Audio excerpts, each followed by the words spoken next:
श्यामलकोमलाङ्गं सीताशमारोपितवामभागं पाणो महासायकचारुचापं नमामि रामं रघुवंशनाथं नमामि रामं रघुवंशनाथं।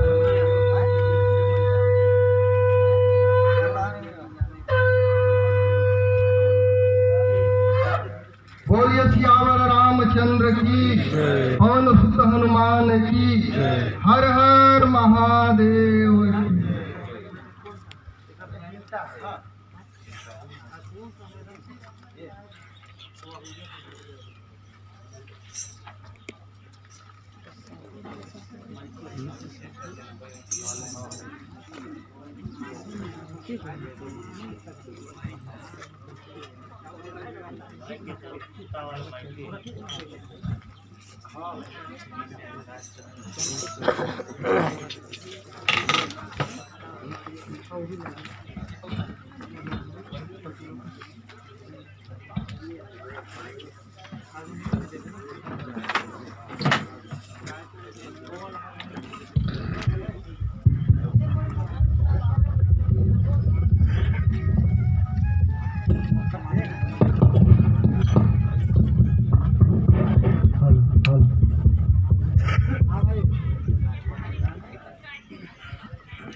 तो जाए तो बता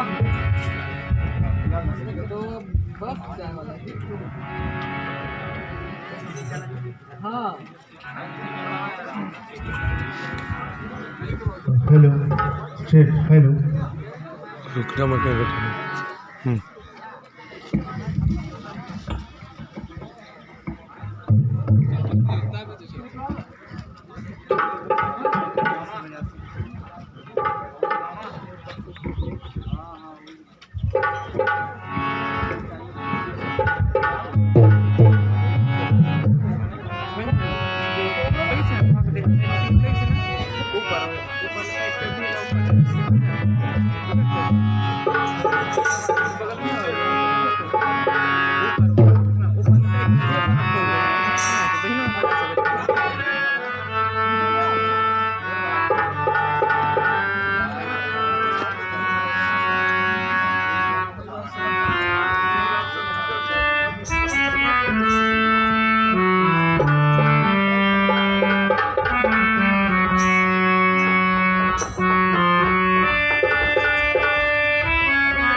परम श्रद्धेय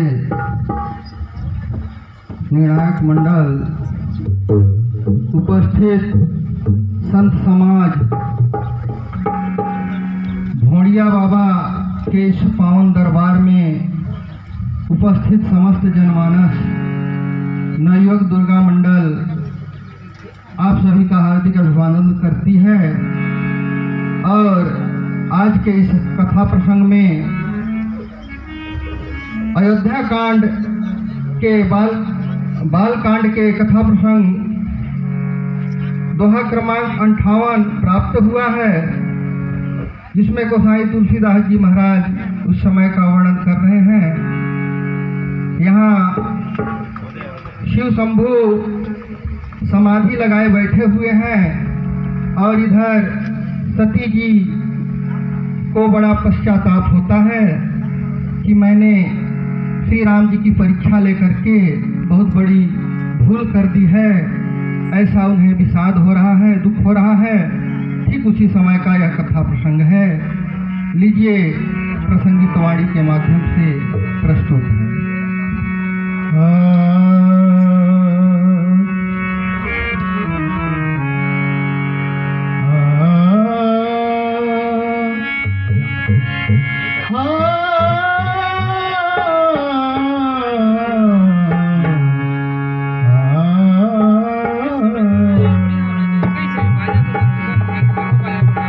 राम नाम के लेते ही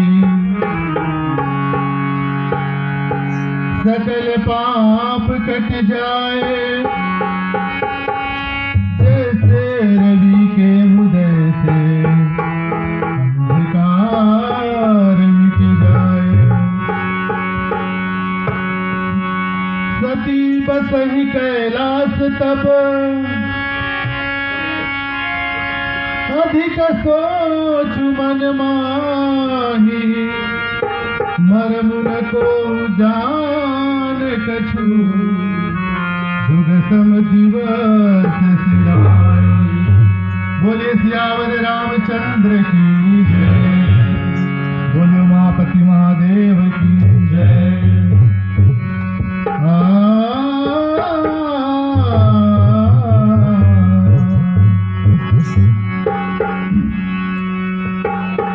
विधना तेरे लेख किसी के समझ न आते हैं।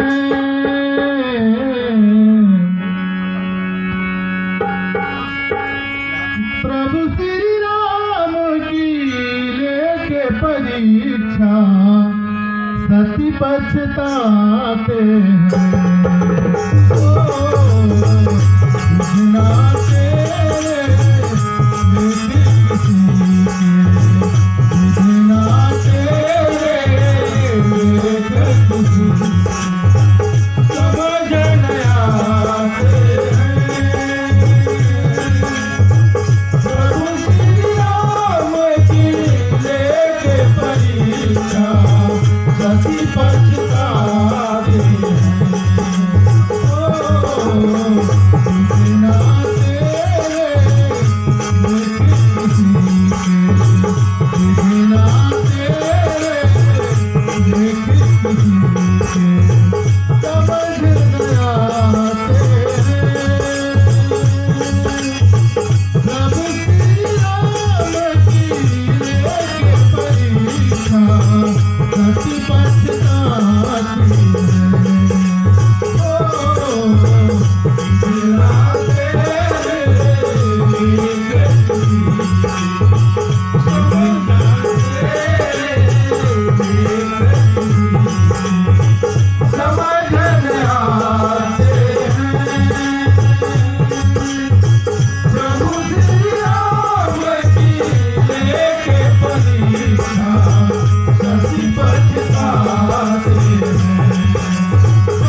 सियावर रामचंद्र की जय। परम आदरणीय निर्णायक के सुभाषण पर सुशोभित संत समान निर्णायक मंडल, उपस्थित जन समाज, कथा प्रसंग में इधर शिव जी समाधि लगाए बैठे हुए हैं और सती जी को बड़ा पश्चाताप होता है कि ओ मैंने क्या कर दिया। कैलाश पर्वत पर सती जी जो है बैठे हुए हैं, उनके मन में बड़ा दुख हो रहा है, अपार कष्ट है। इस रहस्य को कोई नहीं जानता और उनका एक एक दिन जो है मानो कई युगों के समान बीत रहा है। सती जी के हृदय में इतना पश्चाताप है, इतनी ग्लानि है जिसका वर्णन कर पाना बड़ा मुश्किल हो रहा है। जिसकी व्यथा वही जाने। उसके दुख का जो है मानो एक समुद्र के समान अथाह दुख उन्हें झेलना पड़ रहा है। इधर शिव जी अपनी समाधि लगाए बैठे हुए हैं और ऐसा ग्लानि करते हैं कि मैंने देखिए अपने पति के साथ कितना बड़ा विश्वासघात अर्थात कपट किया। ऐसे भगवान को मैंने उनका परीक्षा लेकर के बहुत बड़ा जो है अन्याय किया, उसका फल मुझे विधाता दे ही रहा है। ऐसा मन में ग्लानि कर रही हैं, पश्चाताप कर रही हैं। जो होना था वही हुआ, अर्थात यह एक प्रकार का विधि का विधान जो है उसके अनुरूप मुझे जैसा करनी वैसा भरनी, इस तरह का भाव मन में भरते हुए ग्लानि करती हैं और कहती हैं कि हे प्रभु श्री रामचंद्र जी, अब आप ही कृपालु हैं, जिसे हमारे पति स्वयं शंकर जी आपके चरणों की वंदना करते हैं, अर्थात मेरे कष्टों को आप ही दूर करेंगे। हे दीन बंधु दीनानाथ, इतनी कृपा कीजिए। हाथ जोड़ करके मन ही मन वंदना करते हैं प्रभु राम का कि मुझसे यह कष्ट सहा नहीं जाता। मैंने अन्याय तो किया, उसका फल मुझे मिल ही रहा है, लेकिन अब मुझसे सहा नहीं जाता। अर्थात किसी तरह यह देह मेरा छूट जाए, प्राण पखेरु उड़ जाए, इस शरीर के प्रति मेरा मोह जो है भंग हो रहा है। अर्थात इस तरह का जो सती का पश्चाताप है, भगवान की परीक्षा लेकर के बहुत ही आत्मग्लानि से भरा हुआ है। सजनों, इस प्रकार 8 लाइन के चौपाई का यह भाव मेरे द्वारा प्रस्तुत किया गया है। भूल चूक के लिए क्षमा प्रार्थी। बोलिए सियावर रामचंद्र की जय। परम श्रद्धेय नवयुवक मानस मंडली बासापरण, सबसे पहले तो मैं आपकी पूरी मंडली को सत नमन करना चाहूँगा। आपने हमारा विशाल झंडा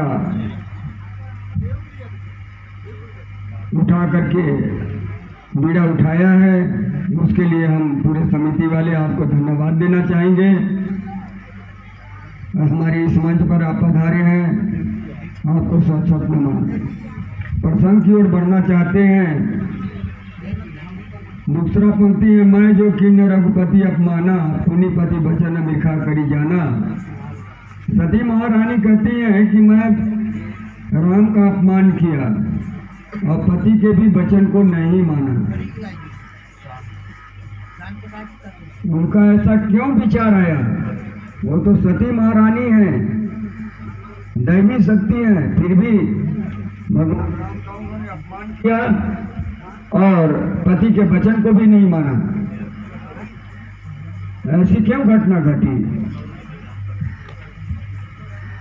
परम श्रद्धेय निर्णायक महोदय जी, वास्तव में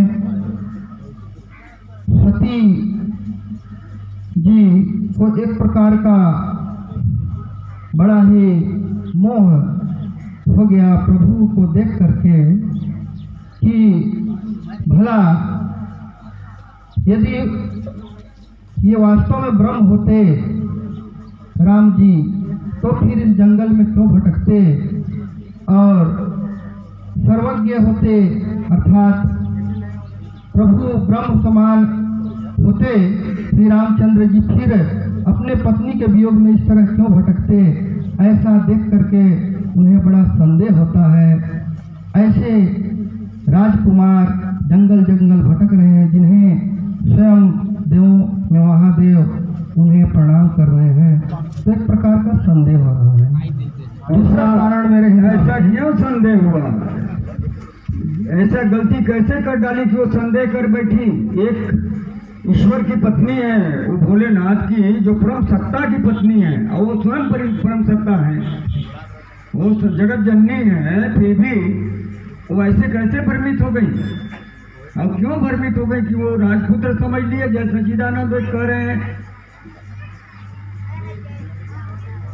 परम श्रद्धे, वास्तव में एक तो कारण यह है कि नारी का स्वभाव ही होता है कि वे जो है शंका व्यक्त करना जो समझ में थोड़ी कम भी होती हैं, ऐसा गोसाई तुलसीदास जी वर्णन करते हैं।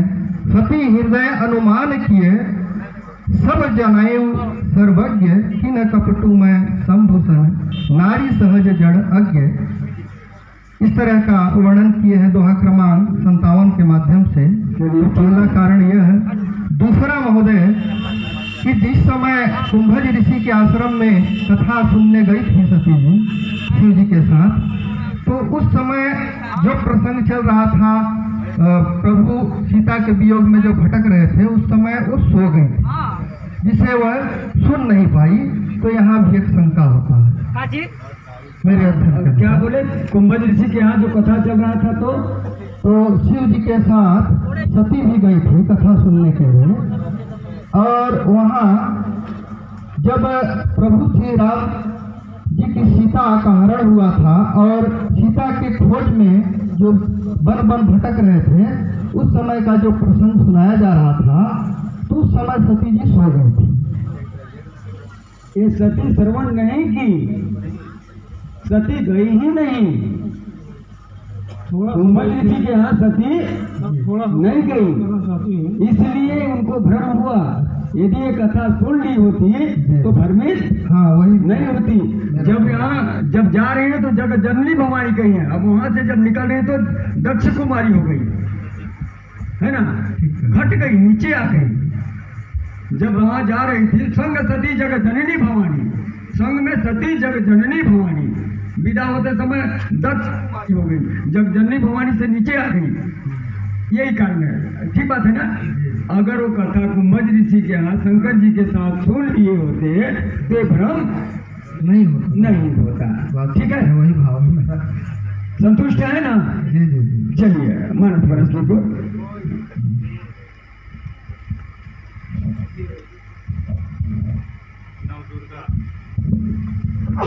मानस मंडली, आप